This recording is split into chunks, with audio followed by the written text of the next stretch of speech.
বন্ধুরা, হনুমানকে আজও শিকল দ্বারা বন্দী রাখা হয়েছে এই মন্দিরে যখন জগন্নাথের মূর্তি স্থাপন করা হয় তখন জগন্নাথ দেবকে দেখতে সমস্ত দেবদেবীরা ছুটে আসে। তখন সমুদ্র দেবেরও প্রভু জগন্নাথকে দেখার ইচ্ছা হয়। যখন তিনি প্রভু দর্শন করতে আসে, প্রচন্ড জলের কারণে মন্দিরের আশেপাশে বিপর্যয় নেমে আসে। ভক্তরা জগন্নাথ দেবের কাছে সাহায্য প্রার্থনা করে।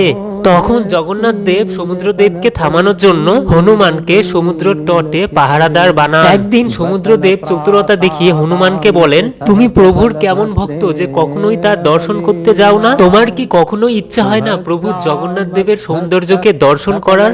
এই কথা শুনে হনুমান প্রভু জগন্নাথ দেবের দর্শন করতে চলে যায় এবং সমুদ্র দেবও হনুমানের পিছন পিছন যায়। এতে পুনরায় মন্দির চত্বরের আশেপাশে বিপর্যয় নেমে আসে। তখন প্রভু জগন্নাথ দেব সোনার শিকল দ্বারা হনুমানকে বেঁধে দেয়। তাই বলা হয় আজও হনুমান এই শিকল দ্বারা ওখানেই বাঁধা আছে। আমার চ্যানেলে যারা নতুন অবশ্যই চ্যানেলটিকে সাবস্ক্রাইব করুন।